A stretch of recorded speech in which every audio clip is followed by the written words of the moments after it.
The wizard studies में आप सभी लोगों का एक बार फिर से स्वागत है। कृष्ण राज सागर बांध जो है वो खतरे के निशान से ऊपर बह रहा है। यहाँ जो लिमिट है वो क्रॉस करने वाला है। तो आज हम इसी को देखेंगे कि ये किस नदी पर है और ये भौगोलिक रूप से कहाँ पे स्थित है। तो आइए देखते हैं।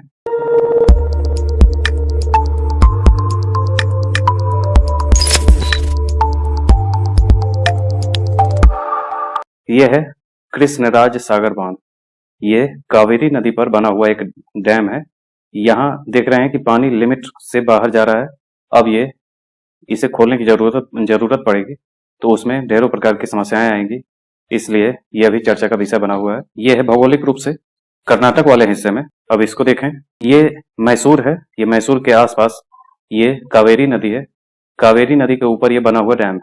कावेरी नदी ये देख ही रहे हैं। ये श्रीरंगपट्टनम है, जहाँ पे आपने पढ़ा होगा इतिहास में, टीपू सुल्तान का एरिया था। तो ये कावेरी नदी पर बना हुआ डैम है कृष्णराज सागर बांध। यहाँ से एक सड़क गुजरी हुई है, उसी के ऊपर ये डैम बीच में बना हुआ है। आगे देखें, कावेरी नदी के उस पार कृष्णराज सागर के जलाशय स्तर में हाल ही में अधिकतम 124.80 फीट के मुकाबले 100 फीट के निशान को पार कर गया है। और यह एक प्रकार का गुरुत्वाकर्षण बांध है जो कर्नाटक के मांड्या जिले में कावेरी नदी और उसकी सहायक नदी हेमावती के लक्ष्मण तीर्थ पर बनाया गया है। ये गुरुत्वाकर्षण बांध जो होते हैं, गुरुत्वाकर्षण बांध को समझ लें कि जैसे ये डैम है, इस डैम को बनाने में सामान्य तौर पर देखे होंगे कंक्रीट वगैरह का इस्तेमाल होता है। तो इसमें कंक्रीट के बजाय उस तकनीक का इस्तेमाल किया गया है कि ये पूरा एरिया, यहाँ देख रहे हैं यहाँ तक ऊंचाई है, इस पूरे एरिया में और इसके इस तरफ भी होगा, तो ये इस पूरे एरिया में बड़े बड़े साइज के बोल्डर रखे जाएंगे और उसी बोल्डर को रख करके इस तरीके से बनाया जाता है कि वो उसका वजन ही इतना ज्यादा हो जाए कि ये पानी के दबाव को झेल सके और उस पानी के प्रेशर से ये टूटेगा नहीं। ये इस तरीके से डिजाइन किया जाता है। तो ये गुरुत्वाकर्षण बांध है। इसी ढंग का हीराकुंड बांध भी है, गुरुत्वीय बांध। तो इसकी अच्छी खासी चौड़ाई होती है, देख ही रहे हैं यहाँ से लेकर के ये आगे तक की इसकी चौड़ाई है।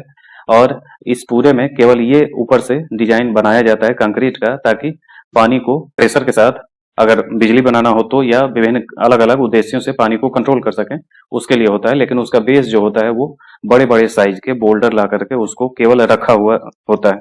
इसमें कंक्रीट वगैरह का ज्यादा इस्तेमाल इसका बेस बनाने में, पूरा का डिजाइन बनाने में नहीं होता है। केवल ऊपर ऊपर ये सब जो देख रहे हैं सड़कें बनाने के लिए, उसमें कंक्रीट इस्तेमाल होता है, बाकी बांध बनाने में ज्यादा नहीं होता। यही होता है गुरुत्वीय बांध। आगे देखें, बांध का नाम मैसूर रियासत के तत्कालीन राजा कृष्णराज वडियार चतुर्थ के नाम पर रखा गया था, जिन्होंने निर्माण शुरू करने और वित्त पोषण में महत्वपूर्ण भूमिका निभाई थी।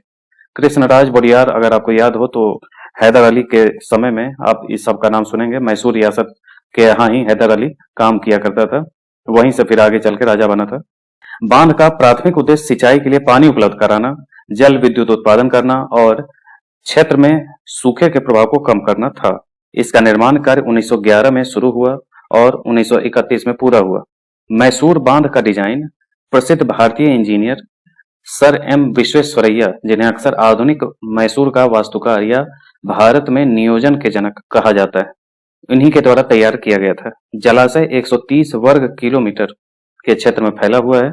यह 2621 मीटर यानी 8600 फीट लंबा और 40 मीटर यानी कि 130 फीट ऊंचा है। बांध में मेहराब नुमा 177 लोहे के नाले हैं और उनमें से कुछ में स्वचालित दरवाजे हैं।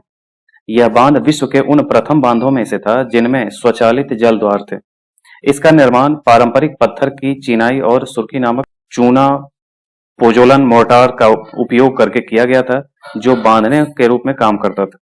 वृंदावन गार्डन, एक सजावटी उद्यान, बांध से जुड़ा हुआ है। सर्वाधिक उपजाऊ मैसूर और मांड्या के सिंचाई के लिए पानी का मुख्य स्रोत होने के अलावा यह जलाशय पूरे मैसूर शहर और लगभग पूरे बेंगलौर शहर के लिए पीने के पानी का मुख्य स्रोत है। यह शिव समुद्रम जल विद्युत स्टेशन को भी विद्युत आपूर्ति सुनिश्चित करता है। इस बांध से छोड़ा गया पानी तमिलनाडु राज्य में बहता है और सलेम जिले में मेट्टूर बांध में संग्रहित किया जाता है। तो ये काफी महत्वपूर्ण जलाशय है, भौगोलिक रूप से भी और तकनीकी रूप से भी महत्वपूर्ण जलाशय है।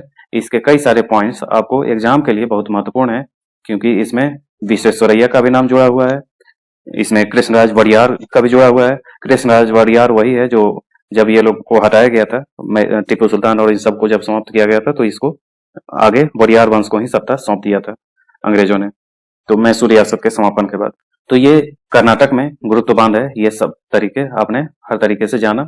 इसमें आपने देखा कि गुरुत्व बांध और जुड़ाई चिनाई में केवल ऊपर का हिस्सा डिजाइन बनाने में ये सब ढेरों तरीके अपनाए गए हैं। तो ये था आज का कृष्णराज सागर बांध। मिलते हैं इसी ढंग के अन्य वीडियो के साथ फिर से। आज के लिए इतना ही, धन्यवाद।